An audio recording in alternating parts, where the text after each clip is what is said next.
ഇപ്പോൾ കോട്ടയത്ത് നിന്ന് ശ്രീജിത്ത് കൂടി ചേരുന്നുണ്ട്. ശ്രീജിത്ത്, കോട്ടയത്ത് അപ്രതീക്ഷിതമാകുന്ന തരത്തിൽ ഇതിപ്പോൾ ചെറിയൊരു മഴ പെയ്താൽ പോലും അവിടെ പാല ഉൾപ്പെടെയുള്ള നഗരപ്രദേശങ്ങൾ വെള്ളത്തിനടിയിലാകുന്ന സാഹചര്യം ഉണ്ടാകുന്നു.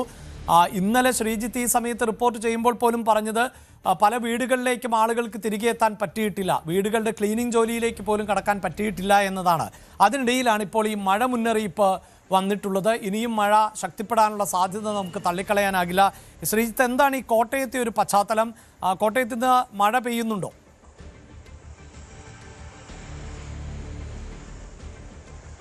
അഭിലാഷ്, രാവിലെ വരെ മഴയുണ്ടായിരുന്നു. ഇന്നലെ രാത്രിയും ശക്തമായ മഴയുണ്ടായിരുന്നു. മഴ അങ്ങനെ പൂർണ്ണമായും പോയി എന്ന് പറയാനായിട്ടില്ല. ഓറഞ്ച് അലർട്ട് നിലനിൽക്കുന്ന സാഹചര്യമാണ് ഇപ്പോഴും ജില്ലയിലുള്ളത്. ഇന്ന് രാവിലെ പുലർച്ചെ ഒരു 5 മണി മുതൽ ഏതാണ്ട് 7 മണി 8 മണി വരെ റെഡ് അലർട്ടും നിൽക്കുന്ന സാഹചര്യം ഉണ്ടായിരുന്നു. നമ്മൾ ഇന്നലെയൊക്കെ കാണിച്ചത് പടിഞ്ഞാറൻ മേഖലയിലെ വെള്ളക്കെട്ടിന്റെ ദുരിതമാണ്. അതുപോലെ തന്നെ ഒരുപക്ഷെ അതിനേക്കാൾ വലിയ നാശനഷ്ടമുണ്ടായ ഒരു പ്രദേശത്ത് നിന്നാണ് ഞാനിപ്പോൾ ഈ തത്സമയം ചേരുന്നത്. ഞാൻ ഈരാറ്റുപേട്ടയിലാണ് നിൽക്കുന്നത്. ഇവിടെ ഏതാണ്ട് വ്യാപാര സ്ഥാപനങ്ങളിലൊക്കെ ഈ വളരെ പെട്ടെന്നുണ്ടായ വെള്ളക്കെട്ട് ഉണ്ടായ വലിയ ദുരിതത്തിന്റെ കാഴ്ച ഒരാഴ്ച കഴിഞ്ഞിട്ടും അവസാനിക്കുന്നില്ല എന്നുള്ളതാണ് നമുക്ക് കാണാൻ സാധിക്കുന്നത്. ഇത് നടക്കൽ പ്രദേശത്തുള്ള ഒരു സൂപ്പർ മാർക്കറ്റിന്റെ കാഴ്ചയാണ്. അവരേതാണ്ട് 3-4 ദിവസമായി വെള്ളം ഇറങ്ങി ഇത് ശരിയാക്കാനൊക്കെ നോക്കുന്നുണ്ട്. പക്ഷേ ഇതുവരെയും ഇവിടെ പൂർണ്ണമായും ഏതാണ്ട് നശിച്ച് വെള്ളം കയറി ചെളി കെട്ടിക്കിടക്കുന്ന ഒരു സാഹചര്യമാണ് നമുക്ക് ഉള്ളത്.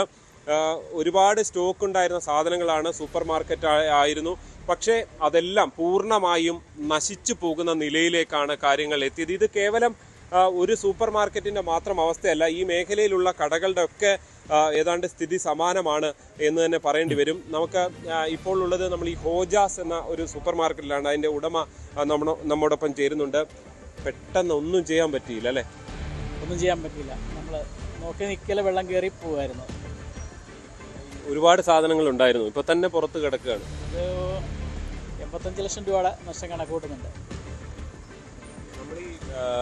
എന്താണോ കൂടുതൽ സ്റ്റോക്ക് ഉണ്ടായിരുന്നു ഈ സമയത്ത്? ഈ സ്കീം അനുസരിച്ച് പരമാവധി സ്റ്റോക്ക് ചെയ്തായിരുന്നു. ഓണത്തിന് സ്കീം നോക്കിയിട്ട് അതാ ഇത്രയും സ്റ്റോക്ക് വരാൻ കാരണം. നമ്മൾ അറിഞ്ഞിരുന്നോ വെള്ളം കയറുന്നൊന്നും? അന്നേരം എന്ത് ചെയ്തേ? അന്നേരം അന്നുണ്ടായ സംഭവം എങ്ങനെയായിരുന്നു? ഒരു 12 മണി 1 മണിയോട് വിളിച്ചു പറഞ്ഞു ഇന്നപോലെ ആറ്റിൽ വെള്ളമാണ്. ഞങ്ങളിവിടെ വന്ന് 1 മണി റോഡിൽ വെള്ളം ഉണ്ടായിരുന്നു. ഞങ്ങൾ വന്നപ്പോൾ റോഡിൽ വെള്ളം കഴിഞ്ഞ് നമ്മൾ നോക്കി നിൽക്കലെ കുറച്ച് എല്ലായിടത്തും മാറ്റി. പക്ഷേ മാറ്റിയ വണ്ടിയും മൂടിപ്പോയി. അതായത് അത് കവിഞ്ഞു വെള്ളമായി അതിൻ്റെ മൊത്തം മൂടിപ്പോയി, മൊത്തം മൂടുന്ന അവസ്ഥയിലായിപ്പോയി. ഇതിപ്പോൾ ഇപ്പോഴും ക്ലീൻ ചെയ്ത് തീരാൻ കഴിഞ്ഞിട്ടില്ല അല്ലേ? നമ്മൾ ക്ലീൻ ചെയ്യാൻ തുടങ്ങിയിട്ട് തന്നെ 3-4 ദിവസമായി. നമുക്ക് ആ സമയത്ത് നമ്മൾ മാക്സിമം 1 മണിയായപ്പോൾ തന്നെ മാക്സിമം തന്നെ സേവ് ചെയ്യാൻ വേണ്ടി നോക്കി, കാര്യങ്ങളെല്ലാം നോക്കി, വണ്ടിയുടെ പൊക്കത്ത് കാര്യങ്ങൾ ഏറ്റു വെച്ചു. പക്ഷേ ഞങ്ങൾ കുടുങ്ങിപ്പോയ സാഹചര്യമുണ്ട്. ഞങ്ങൾ 8 മണി 8:30 ആകാതെ വരെ ഞങ്ങൾ മുകളിൽ കയറി ഇരിക്കുമായിരുന്നു. 8:30 ആയിട്ട് ഞങ്ങൾ താഴോട്ട് വരാൻ തന്നെ ഞങ്ങൾ 8:30 മണിയായത്. ഇത്രയും ഇത് ക്ലീൻ ആക്കി രാവിലെ 8:30 മണി. ഇപ്പം സാധനങ്ങൾ മാത്രമാണ് വെള്ളോട്ട് ഇറക്കാൻ പറ്റിയത്.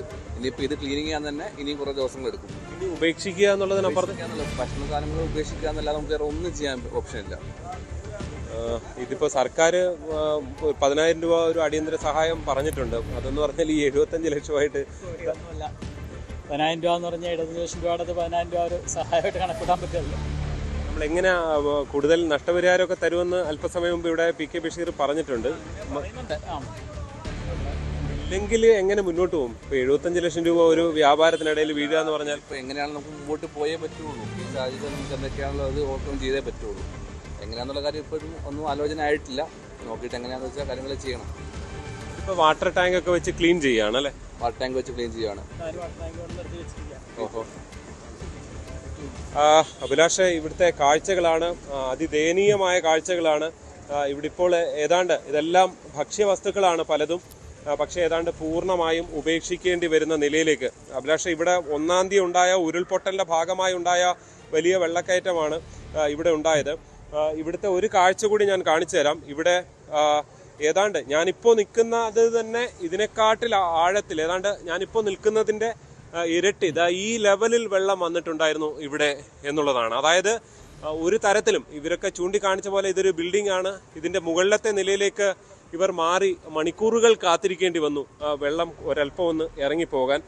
തൊട്ടടുത്ത് മീനച്ചിലാറാണ് ഒഴുകുന്നത്.